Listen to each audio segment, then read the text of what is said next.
कहानी मेरी सगी मम्मी की वो सब की है। वे एक स्कूल में अध्यापिका है। एक बार मैं उनके स्कूल गया तो मैंने उन्हें प्रिंसिपल के साथ वैसी हरकतें करती देखा। दोस्तों, मेरा नाम प्रकाश है और मैं 22 साल का हूँ। मैं महाराष्ट्र कोल्हापुर के पास एक शहर से हूँ। मेरे घर में मैं और मेरे पापा रमेश 48 हम 2 लोग रहते हैं।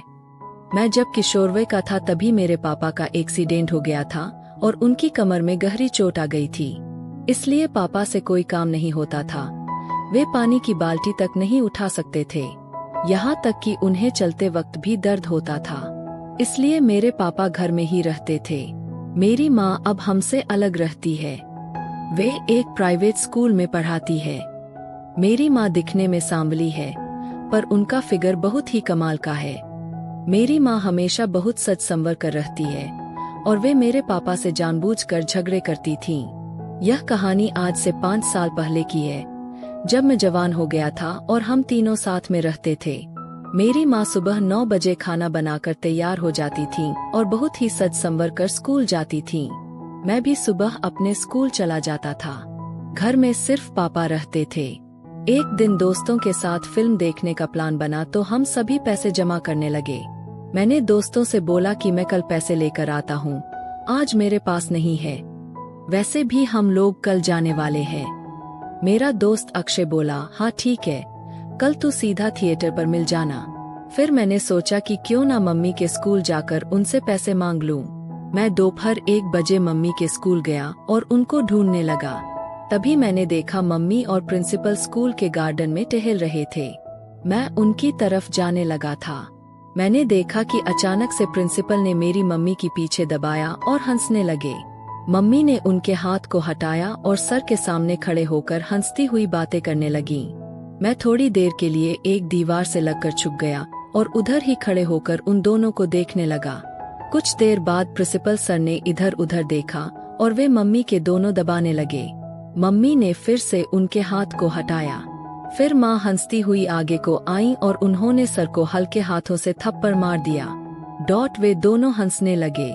मैं समझ गया था कि मेरी माँ का प्रिंसिपल के साथ अफेयर चल रहा है। तभी मैं आवाज देते हुए उनके पास जाने लगा। मेरी आवाज सुनकर माँ ने मुझे देखा। मैं माँ के पास गया।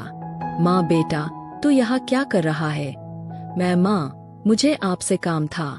प्रिंसिपल, सुनंदा तुम्हारा बेटा इतना बड़ा हो गया है। माँ, हाँ अभी यह 11वीं क्लास में है।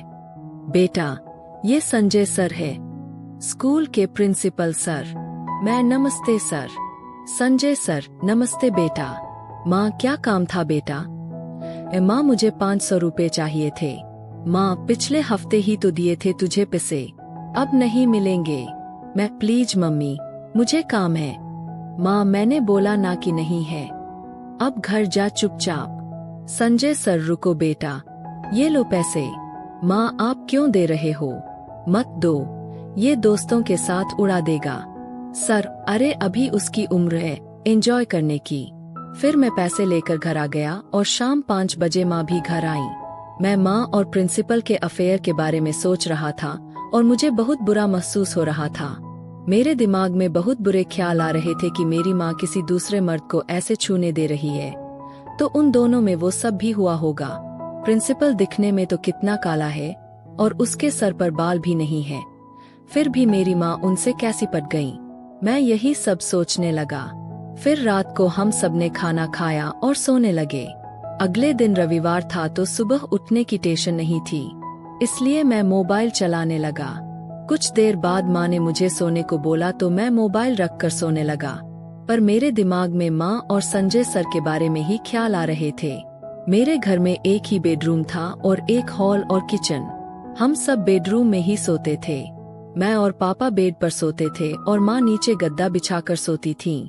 उस रात मुझे नींद नहीं आ रही थी। तभी मैंने देखा कि नीचे मेरी माँ मोबाइल चला रही थीं और मुस्कुरा रही थीं। मैं समझ गया कि माँ संजय सर से चैटिंग कर रही है। वे अपने उन दोनों पकड़कर और खुद के मुंह से चूसते हुए फोटो खींचकर चैटिंग करने लगी। कुछ देर बाद माँ सो गईं। जब मैं सुबह उठा तो माँ बेड पर नहीं थीं। वे घर का काम कर रही थीं। मैंने उनका मोबाइल लिया और चादर के अंदर घुसकर उनके व्हाट्सएप को चेक किया। मैंने देखा कि वे रात में प्रिंसिपल सर से चैट कर रही थीं। तब मैंने उनकी चैटिंग पढ़ी। संजय सर, तुम्हारी याद आ रही है। माँ, अच्छा तो मैं आ जाऊँ आपके पास? संजय सर, हाँ आ जाओ, मेरी बीवी भी यहीं सोई है, थोड़ी जगह बची है बेड पर, यहीं सो जाना। माँ, सो जाना तो ऐसे बोल रहे हो जैसे सच में सोने दोगे। मैं नहीं आती, आपकी बीवी को पता चला तो वह मेरे बाल नोच लेगी। संजय सर, मेरी बीवी को पता नहीं चलने दूंगा। तुम आराम से लेट जाना और मैं तुम्हारी नाइटी उठाकर आराम से करूंगा। माँ, मुझे अच्छे से पता है कि आप कितना आराम से करते हो।